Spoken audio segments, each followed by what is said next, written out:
Hello, thanks for joining me. This is another one of these books that I picked up just 2 days ago at a local kind of hobby shop that's got a big bin full of just back issues, and I was able to pick up this one. I've read this before, but I think it was my back when these were first coming out. My older brother and I were collecting these books, and there were some that he would collect that I wasn't, and this he was collecting Xfactor, and I was reading them and enjoying them, but they were my brother's copies, and so I haven't actually had a chance to look through this in a long time, but I do remember at the time reading it several times, and there was a very interesting, what I thought, storyline going on. um, I think Xfactor is the book where I was ever first introduced to Whilce Portacio. I've got a whole pile of X-Factor and then the Uncanny X-Men that he took over once Jim Lee moved over to the regular X-Men title. I don't think I've done a video on Whilce Portacio yet. I struggle to think if I have. I've done so many at this point in the last 6 months, I can't remember them all. But I don't know if I've covered his artwork. I like it. He's very weird. Um, he does some anatomical things that I like, but sometimes he pushes him into a really weird kind of style. His X Factor work might be my favorite work that he's done. I like it better. I mean, I know a lot of artists look best when they ink themselves, but I don't think that's always true. I think he looks best when inked by other people. I mean, he inks himself almost exclusively these days, and he does a much more sketchy, kind of loose look, and it looks fine, of course. He's an extremely talented, you know, great artist with a legacy and a history that, he's a legend. But I kind of like this stuff best. And I remember liking these X Factor stories. I didn't, when I started picking up X-Men, I've mentioned this on some other videos. I was at the same time reading Classic X-Men and then Uncanny X-Men. Classic X-Men was right around the Proteus saga and the Dark Phoenix saga where they were reprinting those issues. So I was reading X-Men in their prime peak form, drawn by John Byrne and written by Chris Claremont. And then at the same time, I'm reading Uncanny X-Men, which at that point, the X-Men had gone through their Australian kind of saga. The mansion had been blown up. The X-Men were all thought to be dead. They were going through the Siege Perilous. And you're looking at the X-Men team at the time. It's Wolverine, it's Rogue, Psylocke, Colossus, Longshot, and the African guy, the Aborigine guy, Gateway.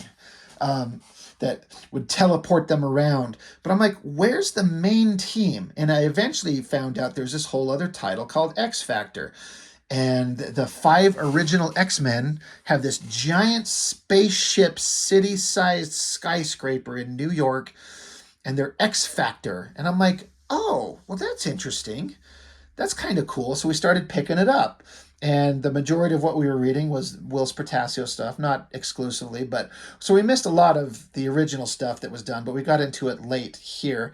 But it was interesting to see the 5 original members of the team doing their own thing, being awesome. Though I always kind of wondered, how could the 5 original members not be off helping out the X-Men that were like, the mansion's blown up and they're in hiding and they're going through hell. Wolverine's getting the shit beat out of him by the Reavers, and like, did they not know? Did they not care? I don't know what the explanation is, but anyway, that's just kind of set up.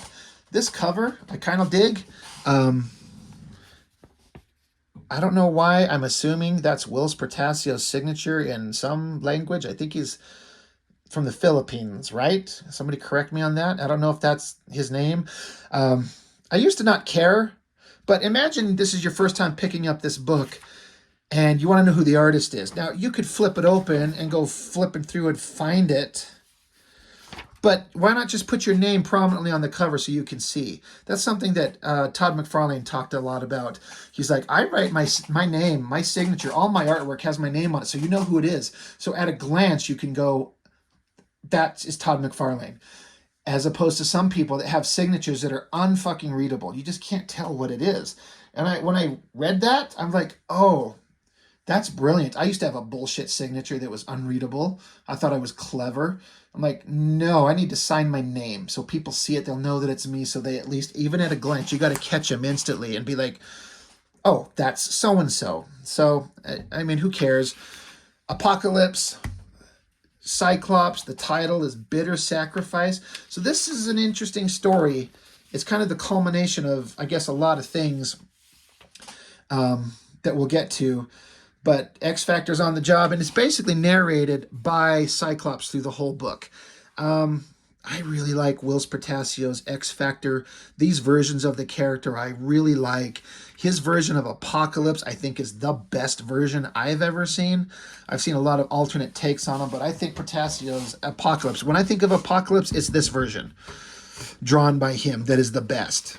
This is not the first time that he's ever drawn him. And Apocalypse is in this like massive, ever-changing state. It's the culmination of a big story. And you can see why Portacio would join the Image Comics guys. He has just this big, dynamic, awesome visual style. This newsprint and this coloring doesn't seem to really complement his artwork very well. It's kind of okay, but this kind of artwork where it's such fine inking and so much could get lost with bad printing. But you got Portacio and Jim Lee on plot, and then Chris Claremont is writing the script.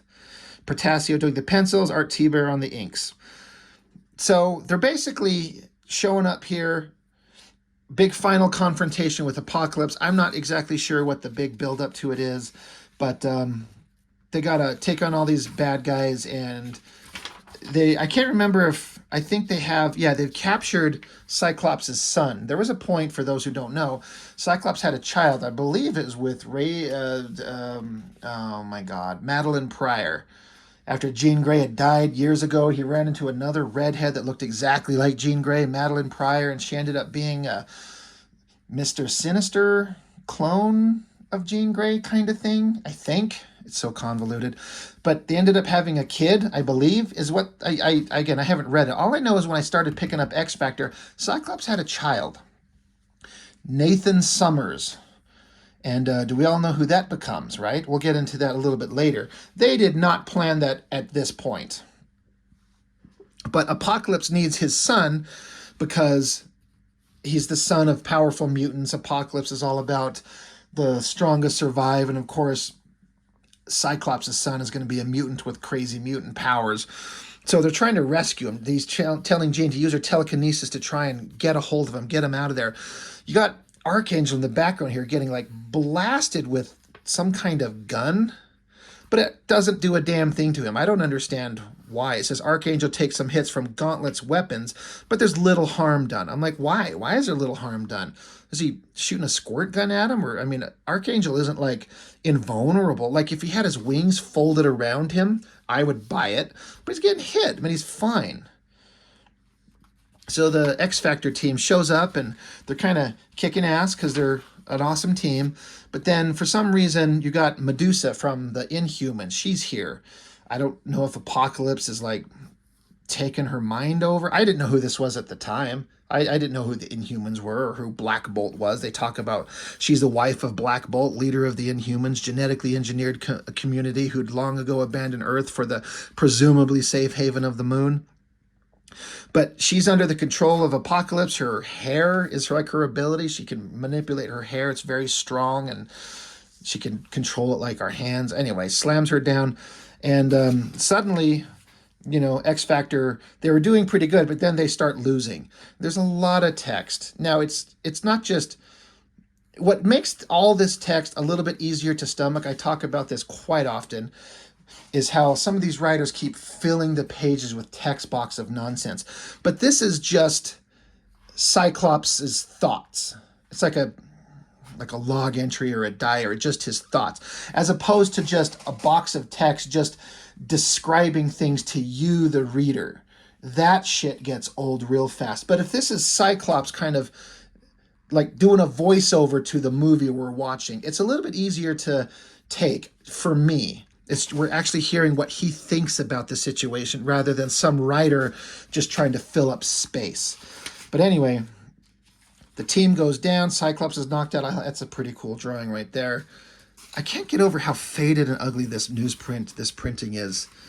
I normally am fine with newsprint, but sometimes it seems like it's printed so, like, it's not as vibrant and pretty as it should be.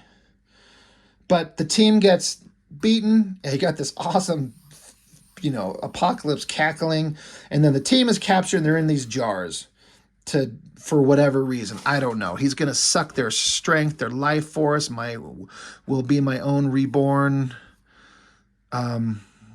Yeah, he's saying, from your strength, from your life force, will my own be reborn. He's basically gonna suck the life out of them. And Cyclops' kid, Nathan, he's kind of freaking out, like of course a kid would be. So I'm reading this especially with a different kind of perspective, being a father now. My oldest boy is 11 and my youngest is 8. And so being a father and reading a story about a father trying to save his son, it hits a little bit differently. As a kid, I was like, oh, whatever. It's a dad. He's going to save his kid. Good job. It's a comic book. Who cares? But I kind of can't help but interject my own kind of feelings into this. And that does kind of play into how this story wraps up. But then Black Bolt and some of the Inhuman royal family shows up, and they free the X-Factor. Like, they were free and they were fighting. Then they were captured. Now they're free again. And they're fighting again. The peak X-Factor is by Portacio to me. I don't think he did the premier versions of any other characters after X-Factor. Like, when he went on to do Uncanny X-Men, some of these characters are still there, but it just wasn't the same. And Wetworks wasn't that good, and that series he did, Stone, wasn't that interesting. Like, to me, this is the best Whilce Portacio ever did. And I kind of wish it was printed a little bit clearer, though, sometimes the newsprint's got its own nice charm. I don't know. Anyway, they're trying to blow apart all this technological nonsense that's going on with Apocalypse. And then there's this character. I don't know if they name her here, but I think her name is Ascani.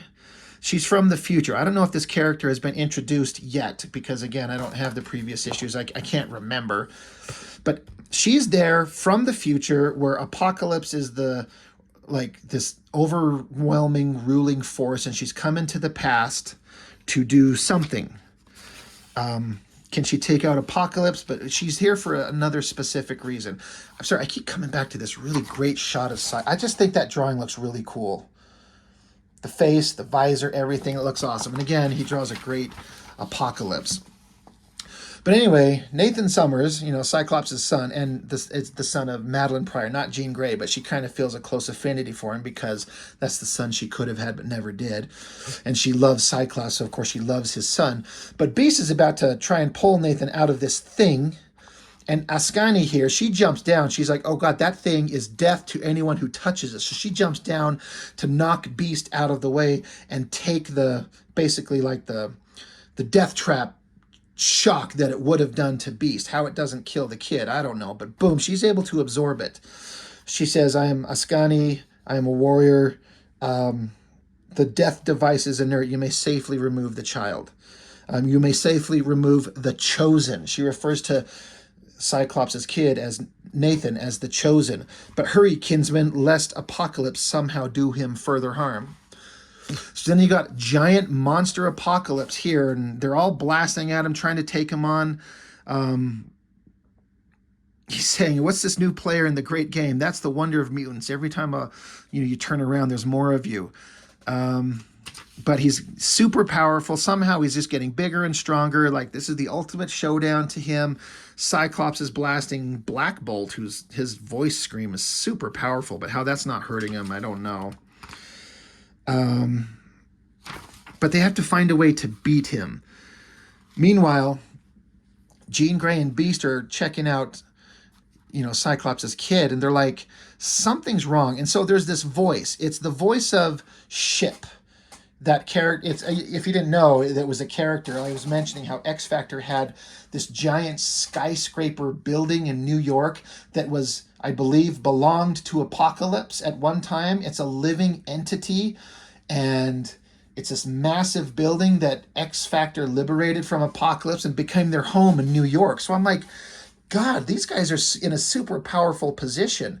They're the 5 original founding members of X-Men. They had this giant, massive, living weapon spaceship under their control in New York. Like, man, they're at peak strength right here. But you can't see it. Maybe this is where they're at. I don't know where the setting is. Honestly, I don't know that it's said anywhere. No, it says the moon, so they're on the moon. But this unknown voice that's speaking is ship, is what they refer to it as. And it's basically saying that the ship is used as sensors, and he's charting anomalous bio readings on the boy on a basic cellular level. And the ship is saying it's a progressive degradation of the cohesive structure of his fundamental DNA matrix. As Apocalypse infected me, so too did he poison the child. In effect, his cells are losing the ability to replicate themselves. As the current generation of cells reaches the terminal point of its lifespan, there are no new cells to replace them. There's got to be a way to stop it or prevent it or pause it. And Ship is saying the minimal probability of success in either endeavor, even if there's enough time to do it. Any such healing process is beyond the capacity of current terrestrial technology. So he has, I think it ends up being referred to as a techno-organic virus, I think. I mean, I know that is a thing, and I don't know if that's something else in the X-Men world or if this is it, but you can see it's kind of like, it's a techno-organic virus. It's technological stuff growing out of him. It's even covering one eye. This Ascani character, she says, "Kinsman, please, I can save the chosen. That is why I was sent." So Jean Grey's like, God, I wish I had somehow she's lost her telepathic powers. She had them and she doesn't have them anymore.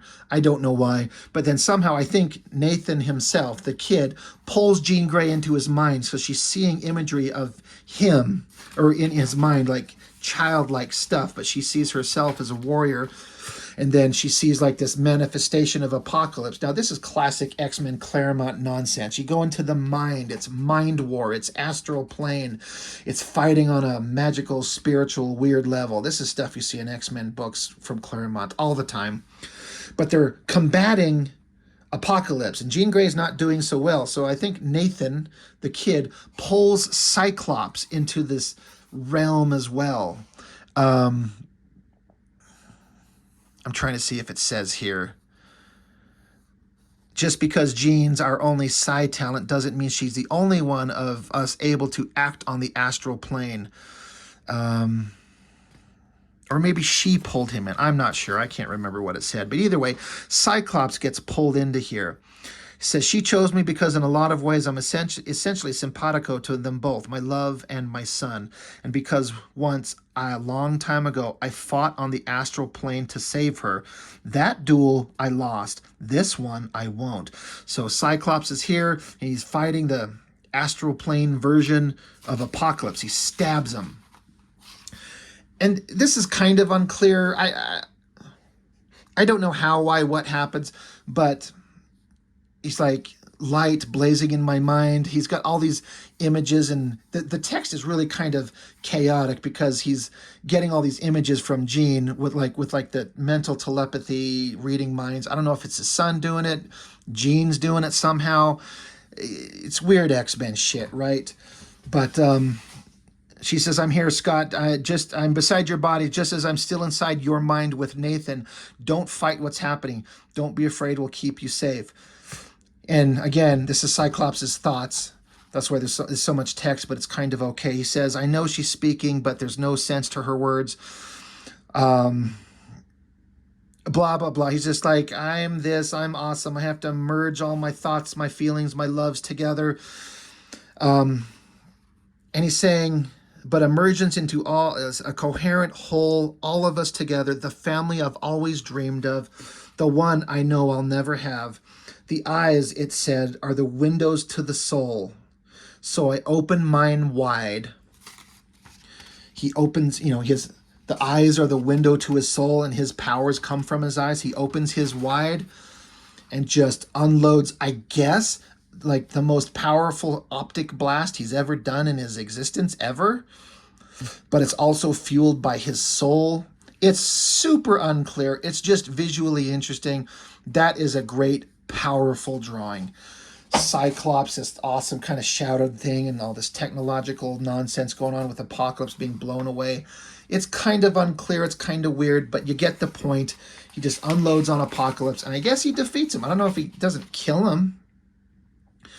But now that that's all done, He's like, I should check the debris, I know, to make sure he's gone, but I couldn't care less. In our line of work, villains and occasionally heroes always seem to come back bigger and better than before. Only the innocent, it seems, truly die. I spent precious little time with my son for so much of his life. The least I can do is give him full attention at the end. So his son is going to die, and we've established that. And this is something that I know that has happened with the kid before. There's some other stories I've read that I'll go over eventually, where Nathan Summers here, Cyclops' son, he'll put up this like protective force field around himself where no one can touch him. And he does that. He's kind of, he won't let any back in. The kid's scared. He's kind of freaking out. And Jean Grey's like, I can't even sense him anymore. Beast is saying it's probably for the best. Whatever is happening to your telepathic powers, you don't have sufficient control to protect yourself from his passing. You wouldn't be able to pull out of his head, Jean. You'd die with him. She's like, I'd do that if I had to. But Ship is saying, like, I have intermerged my substance with Nathan's, my friends, but I regret to say I have merely postponed the inevitable. And so Cyclops, you know, he said there's a color to Ship's words that makes it plain to us all that he has no intention of saving himself. So this is the end of that Ship, that character, that thing that they've had. I'm trying to just condense all this text of what is going on, and just basically, so Cyclops yells for Ascani. He's like, save him, like you said. That's why you were sent here. But from where? From what? Where did you come from? She's like, a place where he will be cherished because he's oh so desperately needed. Cyclops is like, I need to know more. And she's like, forgive me, kinsmans, but if those words are not believed, why should any other? If accepted as truth, what more is necessary? She's like, he's my son. So he's basically trying to like you said you could save my kid, but I don't know who you are. Why should I trust you? She's like, you just need to. You have to trust me. There's no time. He says, well, when you'll take him to the future, you'll cure him. You'll bring him back, right? No, she says, the energies required to establish and maintain such a portal are beyond the capability of beyond the capability of all save one, and I am she. If you and he embrace this path of destiny, Cyclops, he will be lost to you forever. So, you know, Ship is saying Nathan's biological status is near termination. Basically, he has to choose right now. Like, surrender your son to her to go to the future to save his life, or he stays here and he dies. And so he lets him go. Now, this is the moment that, as a father, like, I feel, as I kind of think about it, I feel a father surrendering his son to the future, to some unknown character, unknown creature that you have no idea. They're saying you'll never see him again. Who knows what will happen? All you know is if he stays with you, he'll die. So what do you do? And of course he makes the choice. Now I wonder if this was they just wanted to, every time you have a major comic book character and you give him a child, so often they find some way to get rid of the kid. They have him grow up suddenly, or alternate universe where they never existed. How often does a major comic book character have a child and they stay alive? I don't know. Is the Fantastic Four? I know that they have a kid, and is that still a modern thing? I don't even know. So this is horrifying that Cyclops has a son, and I don't know how old, 5 years old, I'm guessing. I don't know if they ever say his age. The thing that I struggle with is that it's almost never addressed again. Like, he should be in so much pain from losing his own child. Like, he cries every day for the rest of his existence in every other comic when Jean Grey died. But his own son, I mean, I don't know. I was going to say your wife and your child are equally important, but you've got your wife, but your child is leaving, and it's almost played up like he should be in tears. He should be on his knees sobbing his eyes out. He should be a broken, devastated man. And he's just talking to people. And he's kind of saying, yeah, it sucked. This is the life of a hero. It sucks to be a hero that loses your kid, but we did what we had to. And then it cuts to the Watcher. And he explains about how humanity had to does all these amazing things. Cyclops had to play his role, and but whatever happens, whenever, wherever, I shall be present to bear witness and marvel as I have from the first moment I encountered this wild, strange, and ever fascinating race of beings whose name for themselves sums up their finest attributes and noblest aspirations: human. So Cyclops' kid, that has been part of the comic for years, is gone. And he never comes back. Cyclops never has his child again. And from my remembrance, it's never really addressed. He should be devastated for the rest of his life. He should cry for the rest of his life that his child is gone. And it's just played off like, yeah, that sucked. We had to do heroic shit. Like there's some comic in the past, some storyline. I wish I could remember where it was, where I think it was like a crossover with the Fantastic Four, Days of Future Present, I think, where this character comes along and sees Cyclops with his child, and he's like, that shouldn't be. So he just kind of snaps him out of existence, and Cyclops literally shakes in unspoken horror and drops to the ground in a seizure, freaking out that his son was taken from him. He's just gone. It was a very real moment. And I was like, oh God, they're really portraying this like horrible thing where Cyclops' child was taken from him. Now, of course, in the course of that story, everything's undone. He gets his kid back. But his kid's gone. So as a father, it kind of bothers me that it's just kind of forgotten. Now, if you've read these stories and I'm missing some story element where it was addressed, please let me know. And then, of course, for those of us who know, if you know, you know, I don't think in any way, shape, or form they planned this. This was not the plan. But they eventually merged.